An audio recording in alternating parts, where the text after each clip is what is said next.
There's two ways that you could look at this, Fergus, and I spoke to the Taoiseach for Virgin Media News during the week, and I sort of put this to him, that if you relax all restrictions by the end of October and you sort of accept that 90% of adults is the ceiling of what you're going to be able to do, that you're leaving hundreds of thousands of adults without the protection of vaccines, and you're going to allow the virus effectively to flourish again in society if there's basically no restrictions on where you can go.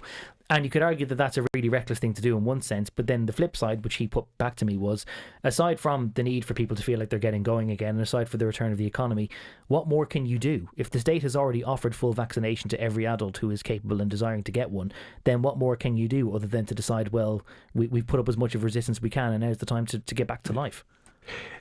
If you're double vaccinated, you can still get COVID, but you shouldn't get too sick.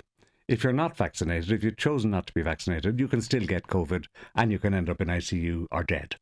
And that's something that people ought to get and understand. Case numbers are not affected by vaccination. What is affected by vaccination is how sick people get when they get COVID. Any of us, we're all vaccinated. Any of us could get COVID tomorrow.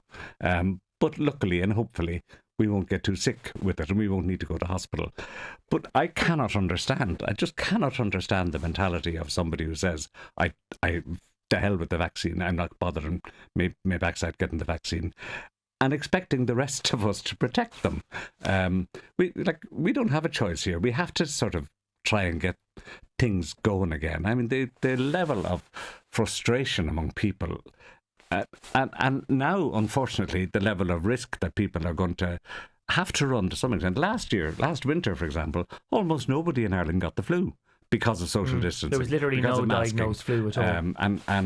So on this year, because there's less social distancing, more people are going to get the flu and are going to find themselves in hospital with, serious flu complications. Wearing your HSE director's hat, and I know there's only ever a limit to what you can say publicly without sort of going through the board first, but how much of a concern is that for the HSE, that if you have even a far less significant spike than in the second or third waves of COVID hospitalisations, plus the return of flu, plus any other respiratory conditions going around, that it could make for a very difficult winter? Well, I think the probability is that we're going to have a difficult winter.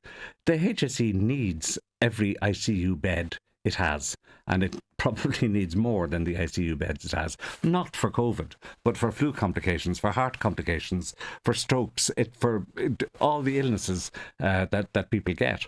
And every ICU bed that's occupied by a COVID patient is an ICU bed that is not available to somebody else. So yeah, it's going to be tough. It's going to be difficult. I mean, I think, and I suppose I have a vested interest in saying it, I think the HSE has pulled off in the last 2 years a miracle by getting through this pandemic without its ICU capacity being overwhelmed, without people having to be turned away from ICU when they needed it. Well, I think that has been a small miracle. Well, it has done that, but only by cancelling elective surgeries on a large scale thing, so that you can turn operating theatres into ICUs. I was going to say that.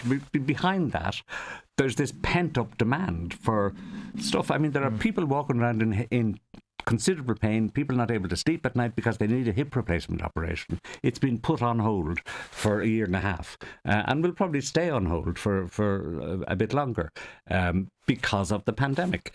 So what can the HSE do to try and get through that more quickly? Well, those plans are in place, and we're doing our damnedest to try and catch up. But there is a huge catch up to be done, an enormous catch up to be done, and that's why I think it is in some ways the height of selfishness and arrogance for anyone to think, I'm not getting a vaccine, I don't need a vaccine. Every vaccine you take, you're not putting yourself at risk, but you are potentially saving lives by other people's lives, by being vaccinated.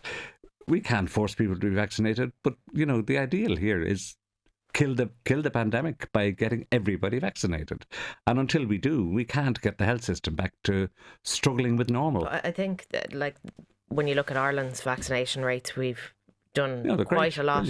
I'd be probably more of a civil libertarian myself, that I'm, wouldn't be the type to to talk down to someone that perhaps has an individual choice about their vaccination needs, but we have hit... There are some people who cannot choose to get it either. There are some people whose conditions are so vulnerable, and they're the ones who have they're the ones who are in most jeopardy by... Yeah, and I think sometimes they often get lost out from the narrative when we're talking about passes and COVID passes. It's a very small number of people. It's a very particular number of people, and very particular steps need to be taken to protect them. Yeah. There's no doubt about that. But I'm a civil libertarian, a complete and total, always have been. But I think there's a civic duty involved as well. I think sneering at the vaccine and following conspiracy theories about the vaccine, refusing to educate yourself about the vaccine, I think is an abandonment of civic duty. Yeah, I think we've got to the point, though, that we are hitting the 90% vaccine rate, and as Micheál Martin says, what more can we do? I think there is a bit more of a discussion maybe perhaps to be had next month about where we end up, because I do think there are concerns, as you said, about the health service, and Micheál Martin, the Taoiseach, they've all come out to say yes, the 22nd of October, that's the date, but there definitely is some scepticism within government about whether we'll actually be able to lift all those things, I think, on the date, depending where we are at with the health service, because they have said with all their speeches that it's caveated on where we find ourselves with the pressure. And as you said, there's that huge pent-up pressure of where we are at with other illnesses being built up, and where we end up with flu and all the rest, and whether we can actually deal with it. So I think it will be very interesting to see about where we end up coming up to the end of October. Maybe, as Radker said, we'll have the greatest Halloween parties ever. I don't know. Yeah. But a meaningful Halloween. Not a good idea. God. That's not a good idea. If I hear that now.